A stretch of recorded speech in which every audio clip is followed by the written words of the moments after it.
sense at all. It's gonna be just me joking. Right, pause. All right, ready? Yes, sir. Welcome to another episode, a special episode of Toxic with Benefits 121. On this episode, I have one of my best friends of all time, period. Wow. Hands down. Wow. Hands down. Sandbox shit. Yeah, word. Sandbox shit. Thank you so much for No problem, brother. joining No me, problem. man. No I've problem been at trying all. to get you on the pod for a minute. Yeah, it's been a while. For a minute. It's definitely been a while. And but I think here. this is the way to make it happen, to be honest. How's your week going so far? Busy. Holidays Busy. should be good. Yeah, I mean, I'm not big on holidays. Yeah, same. I actually don't celebrate. I'm not big on holidays at all. So it's just another day off for me. Good. I appreciate that. I could appreciate that 100%. So, Steph. Yes, sir. Shoot, we go back a very long time. We go back at least I don't even years. want to put a number on it, but I it's did. been at least about 30 years. Yeah, at least 30. Right? We met in 93, I want to say. 93, 94. That sounds about right. Yeah, I was. Sounds about right. I don't even want to tell you how old I am, but you know. I mean, yeah, they know 93. how old I am. So, So yeah, about the same age. About the same. Yeah, So- about the same. let's talk about that. Let's talk about your childhood. Like, what was it like for you growing up, for the most part?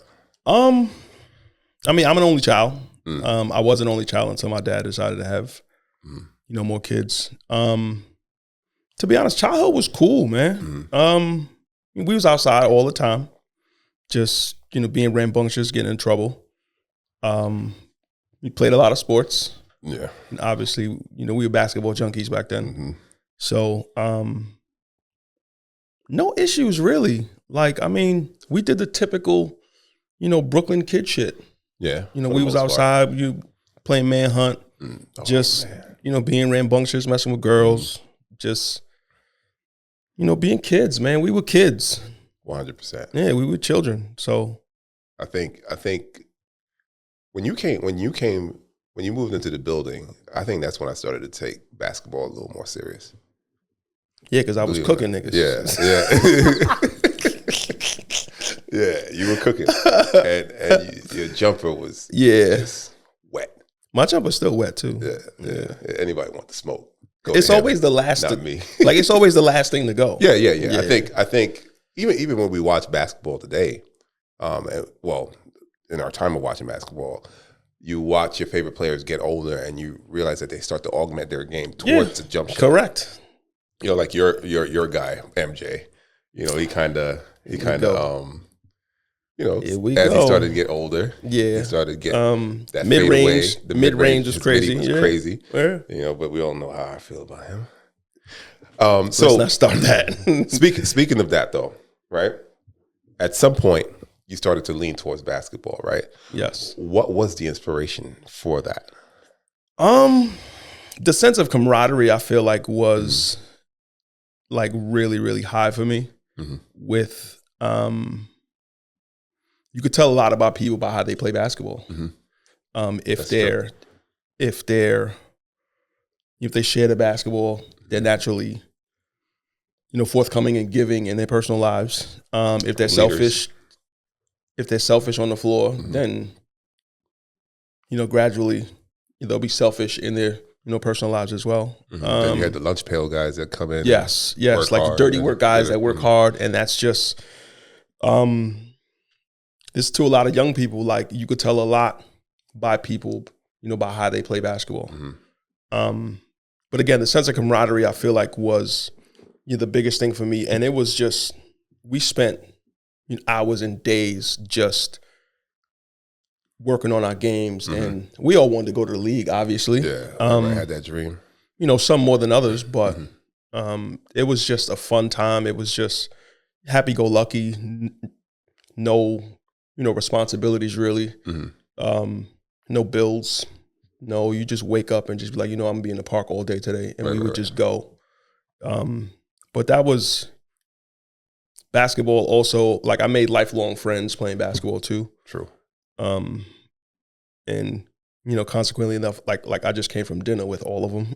Oh, that's so crazy. That's crazy. so we were hanging out He's downtown. on Flight. Yeah, and all that. Haas, Flight. Yeah, Wow. everybody. Yeah, we just left each other. We was there since we had a dinner reservation at like 7:30, and we was all just busting it up and just laughing and having a good time. So Pause.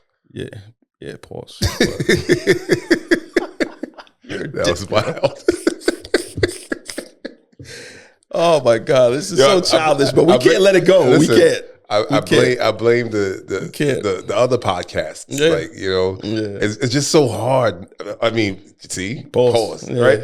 But it's difficult. Let's leave that alone. Yeah, it's difficult. All right, but yeah, so basketball, like other than family and stuff, that was your first real love, of course, right? Yeah, right. So at some point, you were like, you know what, I'm not going to the league. Yeah, right. I'm getting old. Yeah, not only that, but I didn't. Basketball took a backseat when I started to make money. Like I figured, not that I figured, but it just I'm a worker bee, right? So that took precedence to me. Making sure I was cool, making sure my mom was cool, making sure people around me were cool, and making sure I had the things that I needed, obviously, the things that I wanted to. Right. So working took precedence for me. Right. And sometimes when life steps in and you have these needs, it's kind of hard to go after that dream because you have to take care of business. Because it's now granted, I watched a lot of other guys put the work in. Then obviously they had the push from family and that support. Not that I didn't have it, because I did. Right. But I just didn't want to devote that much time and space to basketball and it not be rewarding the way I wanted it to be. Right. So I kind of veered off. Is it fair to say that a little bit of the you're becoming a man and maybe didn't want to depend on family? Absolutely. Yeah. Absolutely. Like I've been, people shoot the word independent around a lot. Right. But I've always been one to want things, on my own and not have to say, hey, can I get, or hey, I need this. And like, I'm always going to make a means for myself. I mean, it kind of comes from a result of being an only child. Yes. Kind of like having to fend for yourself in a way, other than, obviously your mom, your family actually doing it for you. But there's that loner thing that you have in you that makes you want to be independent. Yeah. I totally get that. I used to do everything by myself. Literally. Like, I go to dinner by myself. I go to the movies by myself. I go to, I left the country by myself. Right. So this wasn't I don't need, that codependency to feel whole. Like, I'll just get up and go because I want to. Right. And, I'm still like that to this day. I'll just get up and go. Yeah. So, I mean, we're gonna get to the get up and go thing in a second, but no, let's do that. Let's do that now. So, majority of your family is in New York. Yes. Right? Brooklyn for the most part, yeah? 90%. 90%? So, at some point, you moved to Philly. Correct. All right, so what was the driving force in that? I've told this story maybe twice in my life. Went to Philly maybe the summer of 2003. Yes. June of 2003, I went to Philadelphia. A family member of mine was getting married. Went out there for like a week or so, just hanging out. Just wanted to be around family with it. Like, it was extended family. Right. So, went out there. They showed me around, and Philly at the time, it was close. It's still close to New York, right. But it's not as far. But light years different. Right. Me going around and just being out. I kind of fell in love with the town a little bit, and that same September I left. What was it about Philly? that made you fall in love with it? I didn't want to be too far from mom, obviously, but I wanted to be close enough. And the cost of living was different. It was a lot cheaper then. And I just saw opportunity in Philly. I remember there was a house you were renting or something like that. And I came out there and I stayed for a weekend or something like that. Yeah. And you told me, I don't remember the number, but I remember you telling me how much you were paying. I was like, back then, I think it was probably, I don't know, maybe $800. I was like, maybe. What? This was like a 3-bedroom, right? Duplex house. Yeah, basement, all that. Yeah, it was crazy. That was nuts. I kind of miss that house. I do.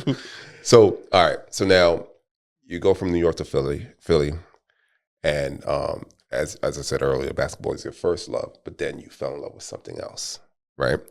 So you got into DJing at some point, right?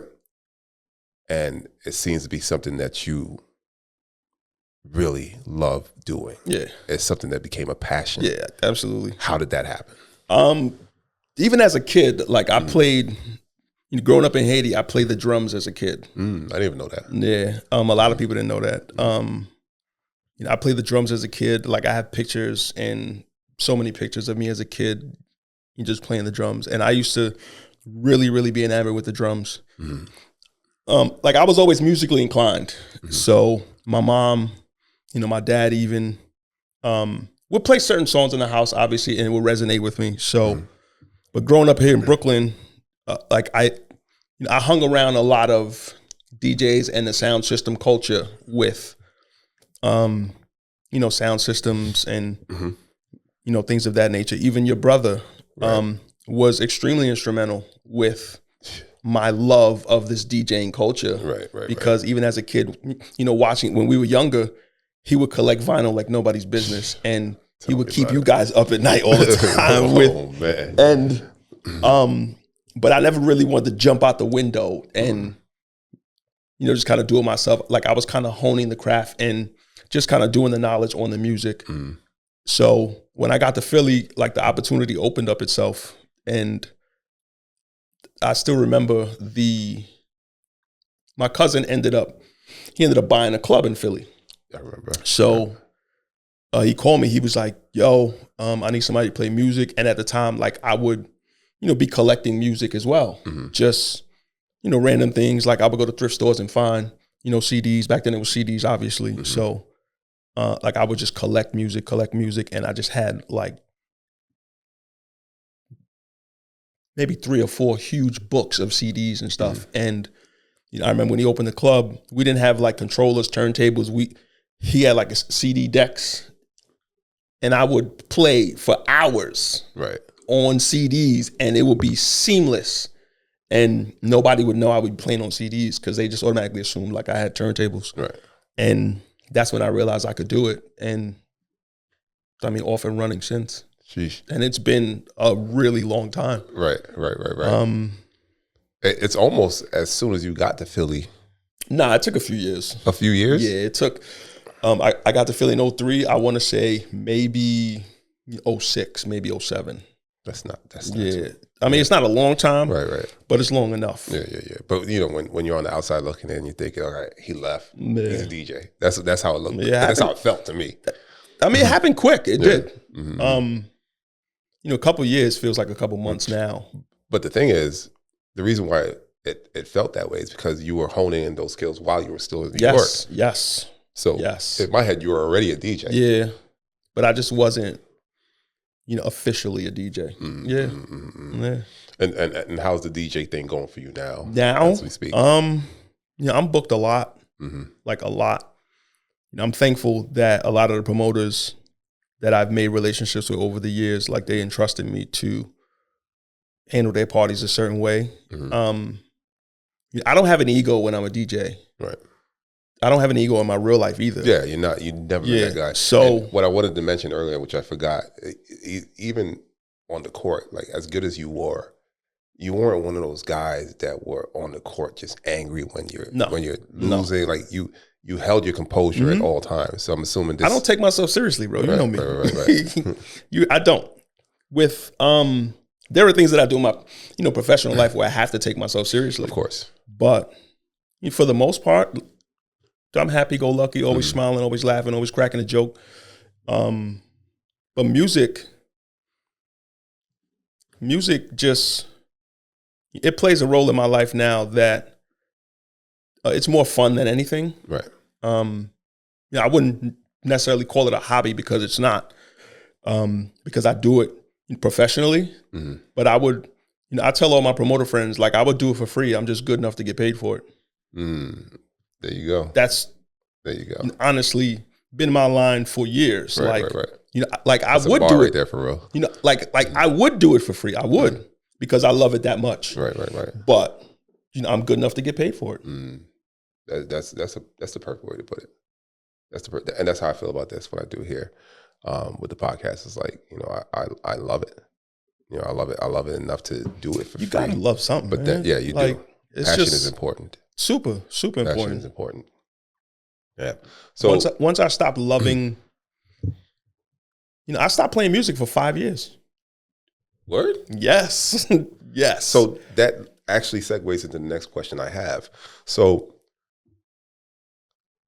a lot of times when we are passionate about something and we're going hard for it, whatever, and it doesn't seem like it's going to take off or it's taking off the way we want it to, right? It's sort of like we run into a roadblock or something like that. Have you ever run into a roadblock while DJing, and how did you get past that roadblock? The roadblocks did not happen with actual DJing. The roadblocks happened with the politics behind it.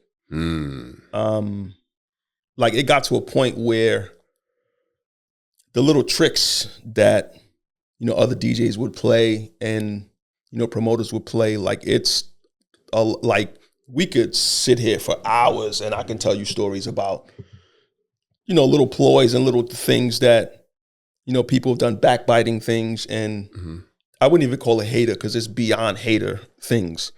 You give somebody a booking price and the promoters, number one, are not supposed to, repeat the booking price. Why? It's just taboo to repeat. But they'll let somebody else know, hey, I'm paying this person so-and-so. Well, I could do it, for a fraction of the cost. Right. And just kind of like you taking food out of my mouth just to get, pennies, on the dollar. Almost like the it got DJ annoying version of Dirty Mac. Yeah, like it got super annoying. And like the influx of the music itself was turning me off too. Because the music wasn't sounding the same. It wasn't quality music. It was just, this was probably around the time that drill became really, really popular. Right. And I would literally hear new songs and just ask myself, what the fuck is this? Right. And I would be like, all right. And then I'll be at parties and people would ask me, for certain songs. And I'm like, granted, we have to play songs that we don't like all the time. But it wasn't fun anymore at a point. It just became not fun. And I was like, you know what, let me hang it up for a little bit. But I always hone the craft, obviously, in the house because I have, control in the house. And I always would, like, I'm still in record pools and I would get, new music, listen to the new music and obviously filter the things that I liked and filter the things that I didn't like or that I would know, would sound good in a party. So for those that don't know, including myself, what would a record pool be? So record pool is, DJs need to get music from somewhere. And record pools allows you early access to, music, things that aren't officially singles yet. Right. The emails fly probably 38 times a day. So I'm assuming that's how the artist will try to check the temperature of the song, see how it works in the Correct. Okay. Cool. That is correct. That makes sense. All right, so we're gonna step back a little bit, right, and talk about when we're younger, oh boy, and the ladies. Oh, we had some times. We did. How has said times set you up as far as growing up? Like these, what are some of the lessons that you learned from these times where we were in the streets, so to speak? how did it mold you into the man that you are today? I retain information extremely well. So one situation is not going to happen to me twice unless I want it to. Okay. So, with that being said, like you learn situations from every person you deal with. At least you should. Yes. So You better. Being outside and being, frivolous, promiscuous, whatever you want to call it, you get to learn people. You get to learn do's and don'ts. You get to learn what works and what doesn't. It helped me the same way I hone the craft on the music. I hone the craft with, the opposite sex as well. I'm going to sound like a creep on this fucking podcast. I'm going to sound like a creep, bro. Yeah, sometimes you got to sound like a creep, bro. Oh, my God. I was outside. I was. So, but it helped. It hurt. Yeah. At times it hurt. At times it helped. At times it just was what it was. Like, I'm trying not to say too much about this. We were kids. Yeah. Obviously. There was a point where no new girls would come in the building without passing through a couple of... At least. At least. Right. At least. You at least passed through at least one of the guys in the building. If not more. It was a rite of passage, really. Honestly, because it was a lot of us. Yeah. It was me, you, Frank, Biggs, Marlon. Like, there was a lot of us. There was a lot of us. So they had their choice. And the people that didn't live in the building too. Yeah. That's a fact. It was a lot. That's a fact. So now, fast forwarding, obviously, like me personally, I'm in a relationship now. Me too. Right? And a lot of the things from those times prepared me for this, I would say, right? And I've been obviously been in other long-term relationships and stuff like that. But it feels like the more relationships, as a man, at least, I don't know how it feels for women, but as a man, it feels like the more relationships that we get into, the more sexual encounters that we get into, it kind of creates the man. Yeah. Right. And in creating the man in that way, if, like you said, to your point, if you're not learning from all of these situations, then you kind of on a hamster wheel. Just you're doing yourself a disservice if you're not learning. Right. And you're just in this spinning wheel of toxic behaviors and stuff like that. Right. I know a couple people that are just spinning away. Yeah. And that's what they do. Yeah. So now with this podcast being Toxic with Benefits, we speak about relationships and sex and mental health, but we're going to stick to relationship part, right? What do you see, especially in the nightlife, that creates this gap between men and women today where they just can't get along? They just don't understand how to court one another anymore. Women have to stop leading with money. That's... I would like for you to expand on that. I'm absolutely going to expand on that. So I'm in nightlife a lot. I see a lot of things. With me being a DJ, I have a different vantage point than the average patron. Right. So obviously when I go to these functions, there are people that I know, there are people that I just meet, whether I'm about to play my set, I meet people, hey, this is Jeanius, or whoever, hey, this is so-and-so. Over the course of, we're in December, over the course of the last 6 months, if you had a fucking Bible on this table, I will put my hand on this Bible. About 2 months ago, a promoter introduced me to a young lady, and hey, this person wants to have a party. She heard you swim before. She may want to book you. Cool. We exchanged numbers. Said young lady says to the promoter, hey, I think he's attractive. I think he's kind of cute. Whatever. Everybody knows I'm in a relationship because I go out with my girl all the time. We go to some functions, not all functions, but we're outside all the time. Right. So the promoter says to the young lady, hey, he has a girlfriend, whatever the case. And she's like, I don't care about that. Hey. Said young lady approaches me in the party. She's like, hey, I think you're attractive. I said, hey, I'm in a relationship, whatever. And she says to me flat out, like, I don't, really care about your relationship, but I like how you present yourself. And I feel like, whatever. I'm like, okay, this, she's super forward, whatever the case. Right. I said, hey, I'm here to do business, whatever. Hand on the Bible. This young lady says to me, okay, I'll give you my number for, business purposes. But if you want to use it for, personal, situations, you got to cash at me $200. I said, what?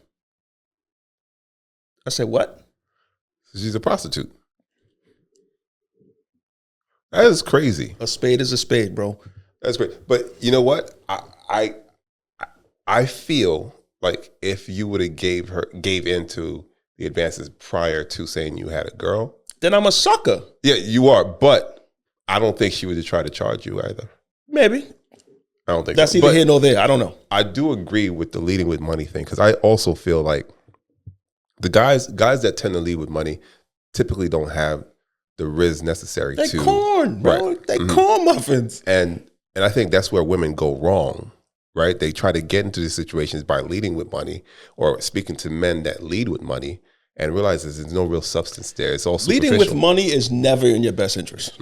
I don't care what the situation. I don't care who it is. It could be, Maya on the street. It could be, I don't know, Serena Williams. I don't care. Leading with money is never in your best interest. Never. It can't be. They're going to hold you to that standard forever.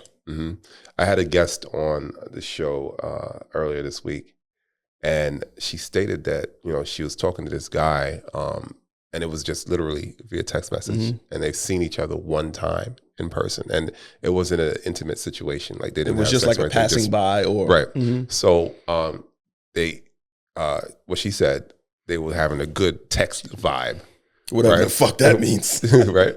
They were having a good text vibe, but he ended up sending her 10 grand. For what?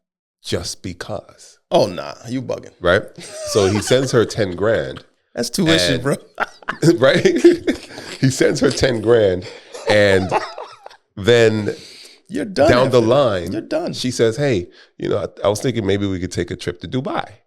Right. Because I'm not gonna lie. I see her logic. Right. You sent me 10 grand, I don't know, just for nothing. Just for GP. Right? So she also said she'd have been happy if he sent 500. True. You know what I'm saying? True. She'd have been happy too. It's extra money. It's extra money. Yeah. So wow. She asks. He set a bad precedent though. Oh my God.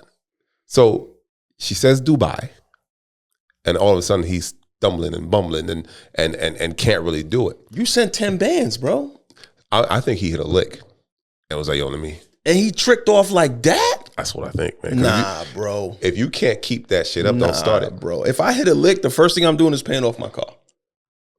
That's first. But I'm not cash apping nobody 10,000, bro. Are you crazy? I swear being a woman is so easy, bro. Being a woman is so easy. 10 racks? Insane. Nah, bro. Insane. And you ain't even smell the ain't nothing. Nah, you bugging. Nothing. That was a creep comment. I'm sorry. No, but that was creepy. Still, bro. Like, yeah, nah. Like, I mean, shorty you that tried to get you was asking for 200. Yeah, nah. You know, I'm not that nigga. Listen, if y'all listening, y'all watching, I'm not that nigga. So please don't try. Please. Neither of us. Please. Yeah, because please, it just doesn't make sense. You catch me on the wrong day, I'll embarrass you too. So please, man. Please. It's the worst feeling in the world to put yourself in a situation like that, and then you can't keep it up, and then now the expectation is so high, and you can't. What do you attribute? Can't reach it. What do you attribute that to, though? The leading with money thing and always being money driven. I think it's a derivative of hypergamy. Yeah. You know, women, they don't want to admit it, but they're looking for a superior partner. They want you to be stronger. They want you to be taller. They want you to be bigger. They want you to have more money, right? So they're looking for all of these things. And I think for them to actually, because, the taller thing, the bigger thing, that's all aesthetics, right? They could see that from the get-go, right? And then they, again, want the money. So in order to find out if you have it, they lead with it. They want to see if you have it. Women, versus seeing women will sacrifice. Women will sacrifice the happiness in a relationship. Like, a nigga could come home and whip your ass every single day, and you'll be absolutely content with that if he has the bread, if he keeps your pockets laced. I promise you. I think a lot of times when women deal with guys with a lot of money, they typically only get truly mad when they feel like another woman is getting some of that money as well. Correct. Like if they're just cheating, their spot is gone. Right. Your spot is gone. Because if you find out your dude is spending, he dropping 10 bands a month on you, but he's dropping 25 on another chick. Oh nah, it's clip. You gonna be hot. It's clip. Yeah, you gonna be hot. I do understand from the woman's standpoint, where it's like, they're dealing with these guys with all this money, and they stick around because that lifestyle. That lifestyle. Yeah, the lifestyle of they're afraid to lose that lifestyle. The allure and the aesthetic with trips and designer clothes, designer bags, and all the wigs, which I hate, by the way. But high end makeup and all that other jazz and all the cool shit. And that's where shit gets messed up when you leave with money as well, because women aren't looking for providers anymore. They're not, because when you're a man and you're a provider, right? You're providing shelter, food, and provision, right? Yeah. That's it. Protection, stuff like that. Now, women want you to provide a lifestyle. Yeah. They want to shine off your dime and your allure. Bruh, I think about wild. 14 to 17% of men are 6 feet and taller. Another 14% of men are 14 to 17% of men. 14%. Yeah, another 14%. That's less than 2 out of 10. Right. It's crazy. Another 14 to 17% pickings out here, ladies. are making over 100 grand. Very slim pickings out here. Right, and then you do the math. What's that percentage after that? And they're thinking that every single one of them can get it. That's the problem. And then on the other side, we have the simps that are making them believe that they can get the shit. Yeah. Because these motherfuckers are seeing these baddies with their Cash App in their profile, and they're sending money. It's so bad, bro. It is so bad. I don't want to attribute it to just the socials, but the socials play a lot. 100%. Play a huge role in it. Because obviously you're ingesting the lifestyle of these people that are actually 100%. doing this. So you look at something every day, you're going to want it. Facts. You scroll every day, you're seeing the BBLs, you're seeing the tummy tucks and the boob jobs, and you aspire to have what those people have, and you'll stop at nothing to get it. And that's not what you're about. That ain't you. It is crazy, man. That BBL shit is crazy too. The BBL is like putting on a club outfit that you can't take off no more. Yeah. Like you're stuck with that. You go to work, you got a BBL. You go to a funeral, you got a BBL. You go to church, you got a BBL. I remember when BBLs were subtle. They've since stopped being subtle. Nah, long gone. They're just in your face, and I know it looks bad, but at least I got one.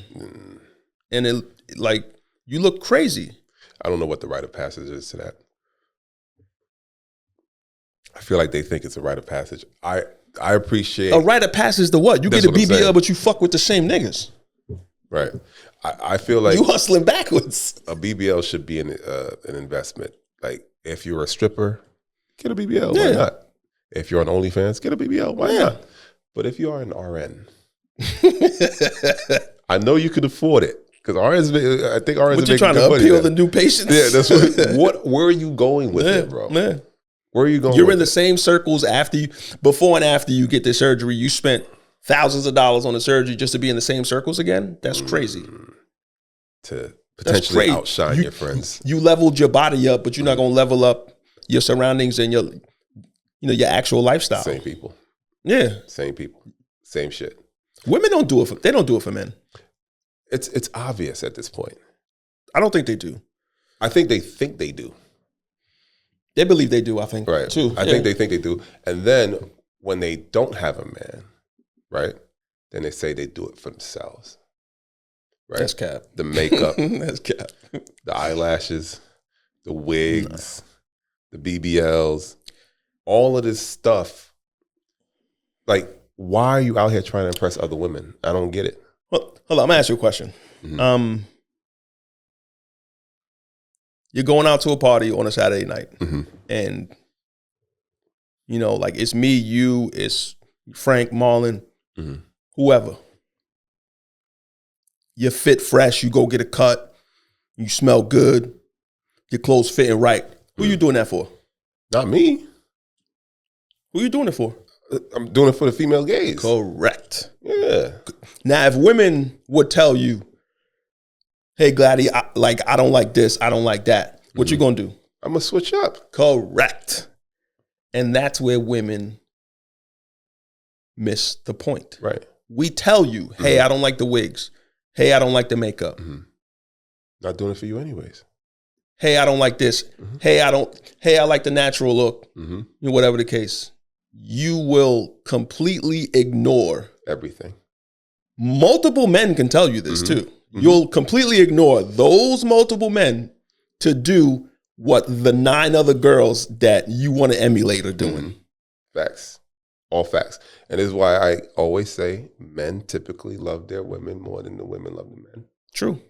We're willing to sacrifice more. We sacrifice more. Yeah. We're the romantics. Absolutely.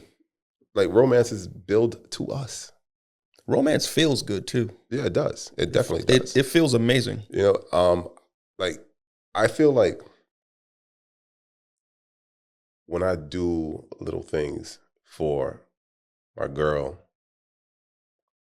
her reaction makes me feel amazing. Yeah, it's what you're looking for. That's right. Bro, it could be the smallest thing. Mm-hmm. But that smile or that look that you get, right, that shit, you cannot compare it. Yeah, and this is why I kind of appreciate my girl. Right, I feel like she listens. Right. I don't have a hard time giving her feedback, and I feel like she doesn't have a hard time giving me feedback as well. Like, we're both very, very, I wouldn't say malleable, but we're willing to adjust things, based on the other person's preference. Of course. Because that's how it works. You're my girl. Like if there's any woman that I need to impress, it's you. It's you. Right. And vice versa. Right. My girl's amazing, bro. Mm-hmm. I can't sing her praises enough. We're like the absolute best of friends. We laugh more than anything. Right. We finish each other's sentences. We know when the other person's not themselves. You can feel it. Walk in the house, you can feel 100%. That shit. You can feel it. We had a situation the other day where I bought a couch, and the couch did not fit in it didn't fit up my stairs. Right. So it's in my vestibule right now, and I'm, attempting to sell it. But I bought the couch because she wanted the couch. Right. She felt bad that the couch didn't fit up the stairs. She was in tears, bro. She was in tears. Damn. And I felt so bad because I'm like, one, it wasn't your fault. Nobody measured the fucking couch. Yeah, we did it. So, if you feel like you taking an L, I'm taking an L too, because I ain't, I ain't measured the couch. It wasn't the end of it. She felt so horrible. She felt super defeated. And I'm like, babe, it's fine. I bought another couch the same fucking day. I was like, yo. you didn't even wait for the return to go through. Nah, I was like, it's over. It's over.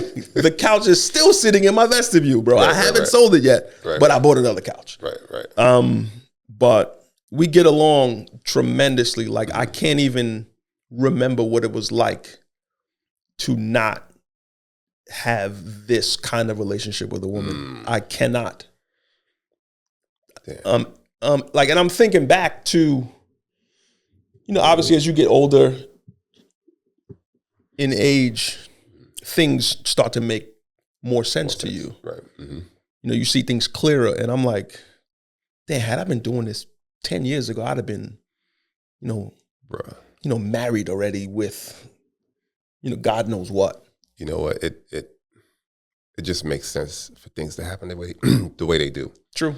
Right. I feel like, after my prior relationship, I decided to take 5 years off from being in relationships. Like, of course, obviously I was doing my thing. Of course. But come on. But I took that time off, right, to kind of understand me a little more, right? And then she came into my life, and then it was supposed to, in my head, it was more of me doing my thing, right? But before we even met in person, we just started to talk, and get to know one another. And that me doing my thing went out the window. I wanted to see where this was going to go. Me and my girl met from, we met on Twitter. And we spoke on the phone for probably 4 months before we actually met. Oof, that's dope. We built like, and God's honest truth, we never talked about anything sexual for 4 months. We were just having regular conversation. That's why. Just regular conversation. Like, she'd, randomly call me, check in, and we would just, bust it up. Yo, did you watch so-and-so last night? Whatever the case. It'd just be generic conversation. But it was so enjoyable that we talked every day. I think that's the speed we were in too. Because initially, like, it was supposed to be, like, I remember I was coming from the gym, and it was back day. And I was like, damn, I'm going to really need a massage. And I posted it on my stories on Instagram. And then she, amongst a few other ladies, they jumped in the DMs, right? You was lit back then. But her, the way she did it was different, right? And then she followed up with a like a paragraph as to why I intrigue her, because she was watching the podcast, okay, right? So we were like, all right, we could set up for the massage in like a week, right? But then I was like, you know what? Nah. So we waited a month, and we were just getting to know one another, That shit works, man. That's why I always preach that 30-day shit. Like, if it works. Use 30 days just to communicate and then meet, it works. It's way different than just meeting immediately. It absolutely. I'm not gonna sit here and say, like, my relationship's all peachy, because they never are. We did hit a rough patch where we split for a little bit, and it's the first time, like, I've said this publicly, I was fucking miserable, bro. I was miserable. Yeah, I was know that pain. miserable. Like, having someone sleep next to you every night for months, years, whatever the case, and then losing it, they're not there. That transition was crazy for me. Yeah, because her warm body would be there, right? And even though we may not be on speaking terms, once you pull in for the hug on, like, the big spoon, little spoon cuddle, at 2 a.m., bro, like regardless if you mad or not, like, you're not going to say no to the fucking big spoon, little 100%, spoon. You're not. 100%. Because nobody wants to live in that space, bro. That shit was rough. Nobody wants to live in that space. And I'm not going to lie, that shit was rough. Yeah, I tell my girl this all the time, like when we have our discourse or whatever, right? And one of us goes silent, or we just don't speak for a few hours. I'm like, for every minute of those 2 hours, well, not every minute, but like ever so often within those few hours, I'm thinking about her. I'm wondering what she's doing. I'm wondering why can't I get it? Now, are you the silent person, or is she the silent person? I think I'm going to say it goes both ways to an extent, right? I go silent. So, but my thing is, even if we're silent in that silent phase, I'm always going to say good night. I love you. I'm always going to say good morning. I'm going to still do all those other things. Yeah, I'm petty sometimes. I am. I'm not going to lie. I am. I'm petty sometimes. Right. But I still do those other things just to let her know that, yes, I'm still thinking about you. We may not be on the same page right now, but I'm thinking about you. And I don't ever want you to feel like I'm just going to go silent and just leave you out there in the cold, although we have a little beef right now, right? But the beautiful thing that we have is when we have that discourse, we get to the point where we have that discussion, and it's such a mature conversation where there's no yelling, there's no ad hominems going around. We're literally trying to get to the resolve, and once we get to the resolve, we have, I guess, a certain level of respect for one another that goes up. Yeah. You know, every time that happens. Not saying that we haven't had much discourse, but when we do go through it, we conclude it in a way that's so healthy. And I've never experienced that before. What's the last thing y'all fought about? Sheesh. I wouldn't even say fought. Like I'd say discourse about. Had a disagreement about. I'm gonna be honest. I don't even remember, bro. I think it just might have been a misunderstanding, whereas we just didn't understand what the other person was saying, and because we thought it was something else, we just kind of went back and forth on it. We assumed, right? And again, that's mainly most of our discourse is like, oh, I didn't understand what you meant, and we haven't had a blow up yet, you know. But I had a couple. But it's just the way that we handle it. Longer, so. Yeah. Of course. Yeah. Like again, we've been talking for just over a year. Official for just over 6 months. So it's still fresh. But again, the way we're handling things. Did you ask her to be your girlfriend, or it just happened? I told her she was my girlfriend. My nigga. I told her she was my girlfriend. Like I laid down the law. Honestly, I believe that because men give access to relationships. True indeed. You just have to take it. You can't. True indeed. You can't leave it up in the air. Like I don't believe in those games. Like you understand what I'm saying? In those games where you know, not the asking thing. The asking thing is fine. I'm talking about like just leaving things in the air, leaving things open ended, and not like like we need to know what we are. I got you. You understand what I'm saying? And you know what's funny is you asked that. We actually joked about that today.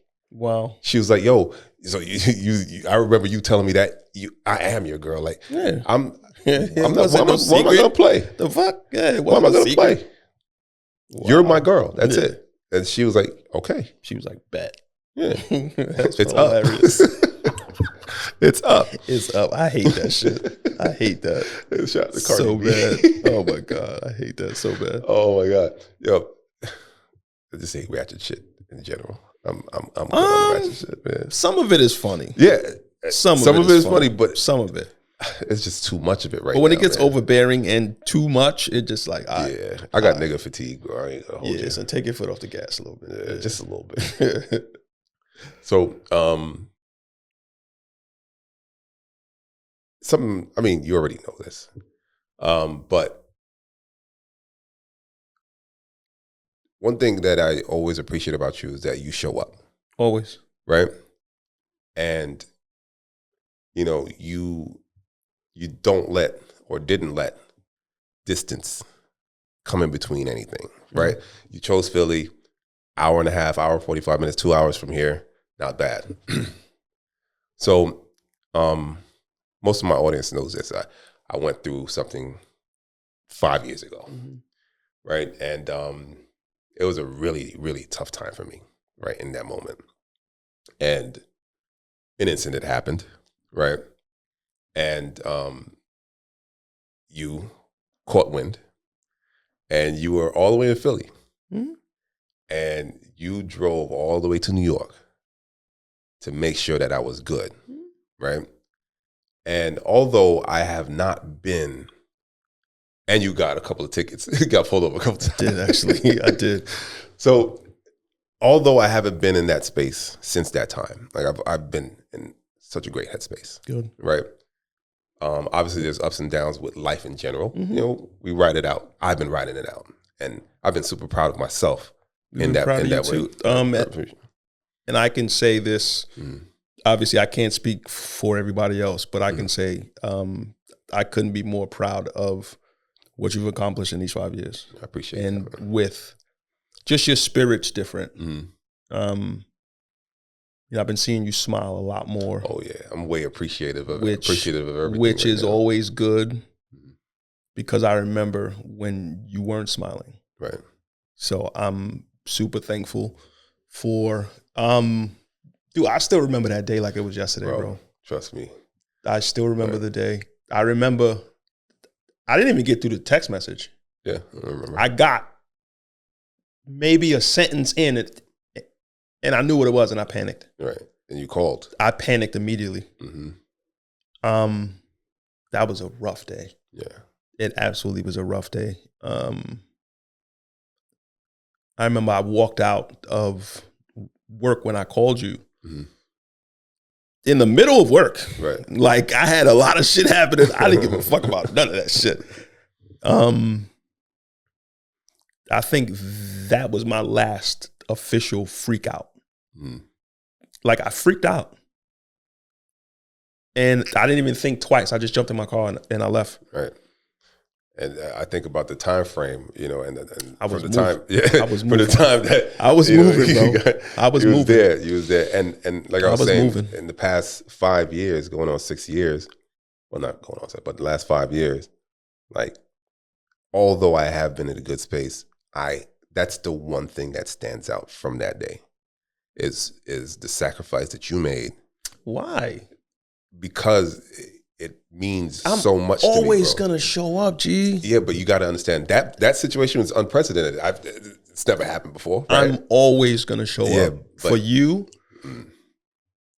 for Danny, for Marlon, for Gregory, your mom. Right. I'm always gonna show up. Right. I'm always gonna show up because I never viewed this as just a friendship. Right. I never did. Right. With as much shit as we've been through, bro, right. I am never gonna view this as just a friendship. No. So, nah. Yeah. And again, I just wanted to say I truly and genuinely appreciate you. I will do that shit 10 out of 10 times. Oh, it's not happening again. Well, fair. But listen, I totally get it. I'm pulling up, bro. But before we cut off, I wanna leave with an anecdote, right? So remember? Yes, I remember. I remember everything. I already know where you go. You moved from the building. You really go bring this back, bro? I gotta bring it up. Oh my God, bro! Damn. You moved from the 3rd, and you moved to what, 48th? Yes. Right. And we were smoking weed. Like fucking. I don't know why we was doing this shit in the crib, bro. I don't remember why. So I do not. Mom Dukes did not appreciate weed at all. So she comes in the crib. I'm shook. Vanina, I love you, but mind you, this is after. This is after we had got jammed up for some other shit. Was that before? That was after. That was well after. Are you sure? I'm positive. When Shorty tried to run me over? Yes. No. I'm talking about when me and you got jammed up in the city. Oh. You forgot about that. See, you forgot about that. Oh, that shit. Was after that. That was, yeah. Oh, so Ma Deuce wasn't feeling me. Yeah. She wasn't feeling me. Yeah. So, oh, man. That's why you hid in the closet. I swear, I was in the closet like Spider-Man, bro. And I was hoping and praying she didn't open that door. Nah, hell no. Oh, my God. Let me paint the picture. We in the crib, smoking, and I don't know why. One, I was smoking in the crib. Yeah. 1, 2, I just assumed that she was at work. Right. Because she worked nights, damn near my whole life. Right. So we in the crib chilling. Like I remember vividly. You heard the door opening before I did. You was like, yo, the door opening. I was like, my ass was paranoid. Yeah. So this 6'3" gentleman, he decides to hide in the closet. On the bottom of the closet. Like he crunched himself up on the bottom of the closet. And I think my mom was in there for maybe 20 minutes. It was her and her girlfriend. But they ended up leaving. So she snapped, obviously. Right. She was super upset. But they ended up leaving because I think she went to drop her girlfriend home. Right. So obviously when they was going down the stairs, I went right to the closet. This 6'3" gentleman was at the bottom of the closet, high as I don't know what, and could not move because this shit was so hilarious. I would never forget that day, bro. I would never forget that. I was so my scared, God. bro. And then I go to the block. Oh, that was the same day. Yes. Oh. So I go to the block. Wow. And I have my cousin, right? My cousin Yolette. Oh my God. That was the same day. She would hook me up with every single girl. I had a cousin like that too. Well, every single girl that she felt would like me, she would hook me up with. Damn. So she pulls up with this Spanish John. Oh my gosh, she was a baddie. So she pulls up with her, and I'm currently in a relationship with the craziest woman I've ever been in my life. And I do remember. So Hi, if you're watching. she watches. Sorry. How are you? So I remember. I wasn't there, but I heard about it the next day. So I'm glad I wasn't there. I'm pulling up to the block. Wow. I'm stressed out about what just happened. Yeah. So I pulled up to the block. My cousin, hey cousin, whatever. And he brings Shorty. Shorty's like, oh, what's up? And they had just got these Tims. The Tims were like the low cut Tims. I don't know why they got them, but they got the low cut Tims. What year was this? This was a while ago. It was a while ago. They was probably popping back then. I don't remember ever being popping, but I'll leave it at that. So she was wearing ankle socks with them, so they kept going under her feet. So you know how my mom's building is set up. You walk in, the apartment's right there. Correct. Right? At the time, I'm living in Canarsie, but I still had stuff over there. So they go, all right, I'll go get you some socks real quick. She decides to walk into the building. Oh, you was being chivalrous. Yeah. Oh. She decides to walk into the building with me. Oh, okay. Mind you, she didn't come inside the apartment. I went inside, got the socks, handed her the socks. Oh, was she in the hallway? She was in the hallway. I didn't even let her inside. Yeah, but she didn't know that. I got the socks. On the block? No, she was getting her hair done. Hold on. I got you. Hold on. So, somebody ratted on you, bro. Of course. So I come outside with the socks, right? Into the hallway, give her the socks. I walk out. She's in the hallway still putting on her shoes, right? My cousin will go, say out loud, what were you doing with my friend in there so long? I was like, what is Yolette? Yolette. Oh, Yolette, you foul.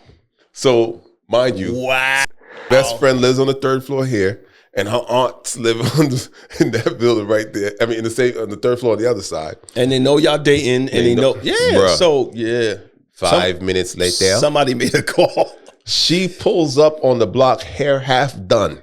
Rollers on one side. She left from getting her hair done. Oh, no. Buck wild, bro. She jumped in Yolette face. You fucking my man. You fucking my man. I was like, yo, that's my cousin. Then she went to Spanish. You fucking my man. You fucking my man. And she's going crazy. So I didn't know this occurred. I was being physically abused in that relationship. 5 minutes later. So she has her hand in her coat like this. She had the biscuit? I thought she did. Oh. So I'm shook because there was one in the house. So everybody was outside. Everybody was outside. As shout out to Tess for playing interference. He's I ain't seen Tess in a minute, yeah, bro. He's doing good. He's doing good. So he's playing interference. Eventually she leaves. So now, or so you thought. So I thought. So we're sitting on the block. On the crates by the hydrant? On the crates by the hydrant. Jesus Christ. Man, I hear, and then the lights are coming close. She jumps the curb, try to hit me. Did she hit the hydrant? No, she didn't hit the hydrant. She could have. So she jumped the curb and damn near runs me over. Man, I was abused in that. Yeah, I was about 21, 22 or whatever. So it was, I was a kid. But yeah, that anecdote, it's like, because it happens. You know, it was the weed thing, stuck in the closet before R. Kelly even sang the song, and then that shit right there. That was a wild day, night for me. And mind you, I'm technically a kid. And then when I came on the block the next day, so they was like, "Yo, I was like, what? I'm like, when the fuck did this happen? Bro. Because when you left the crib, I didn't leave the house with you. Right. I stayed in the crib. You had the damage control. Yeah, I stayed in the crib because mom's was, I knew she was coming back and me not being in the crib would have been crazy. Oh, yeah. So I was like, you know, let me play the role. I was like, you know, I'm chilling. Right. Bro. Crazy. Wow. But bro, once again. Wild night. You showed up. Always. And I appreciate Always. I've been telling you, I've been coming for the longest. Pause. Yeah. But we got to have you back, though. Yeah. Maybe in the group forum when the actual podcast. So we could really she talk would some absolutely shit. enjoy that. Yeah. She would absolutely enjoy that. Yeah. Let's make it happen. She's a talker, like I said. Yeah, let's make it happen, man. I always wanted to interview couples, and I want to make that happen. Cool. So if you got this far, make sure you like, comment, and subscribe. And if you like content like this, well, I do. I'm going to do it anyways. But if you like content like this, just leave a comment below and let us know that you want more 1-to-1s with people that I know. I had fun with this. Hopefully you did too. Thank you, sir. Bro. Appreciate you, bro. Jeez, that was fun. Yeah, it was. It was. Bro. It was.